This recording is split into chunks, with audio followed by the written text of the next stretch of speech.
ঘুমন্ত অবস্থায় আপনারা যে সন্তানটিকে দেখছেন ওর নাম হচ্ছে আমেনা। ওর বয়স 6 মাস মাত্র। এই ঘুমটি এই সন্তানটির চিরজীবনের জন্য ঘুম। কারণ সে ভুল একজন মায়ের পেটে জন্মগ্রহণ করেছে।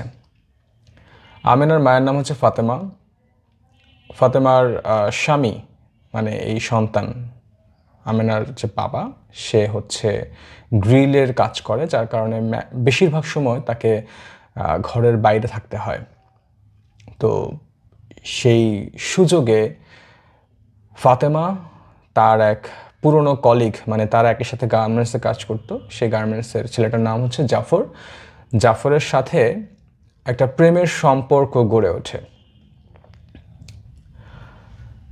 স্বামীর অবর্তমানে একাধিকবার তারা শারীরিক সম্পর্কও করেছে, জাফর এবং ফাতেমা।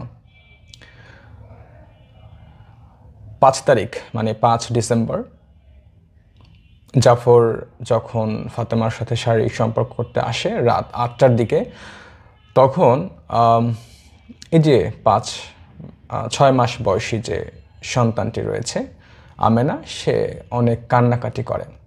স্যুপের সঙ্গে ঘুমের ওষুধ মিশিয়ে আমেনাকে খাওয়ানো হয়।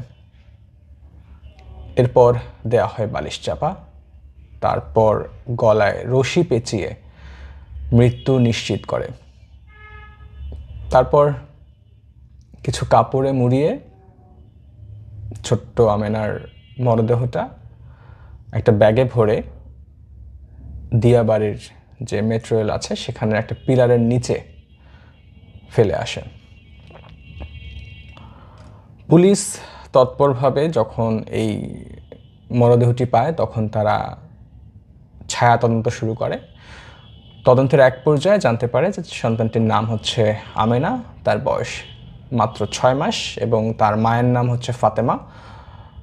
এর সূত্র ধরে ফাতেমাকে খোঁজা শুরু হয় এবং অবশেষে সেই ফাতেমাকে আটক করা হয়।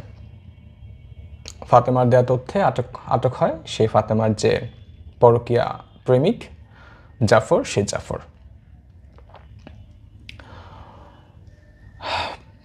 আপনারা অনেকেই হয়তো ভিডিওটা দেখে খুব আশ্চর্য হচ্ছেন যে মা আসলে কিভাবে পারে সন্তানকে এরকমটা করতে। আমরা এর আগে এরকম কয়েকটি ভিডিও দেখেছি, কয়েকটি ঘটনা দেখেছি দেশের বিভিন্ন জায়গায়। সন্তানকে মা খুন করছে। আল্লাহ তাআলা এসব মায়েদের হেদায়েত দান করুক। আর আপনারা জানেন যে অনেক দম্পতি আছেন যারা আসলে একটা সন্তানের জন্য কত চেষ্টা করছেন কিন্তু সন্তান হচ্ছে না। আমার বলার ভাষা নেই আসলে। ভালো থাকবেন। নতুন কোনো ভিডিওতে আবার কথা হবে। আল্লাহ হাফেজ।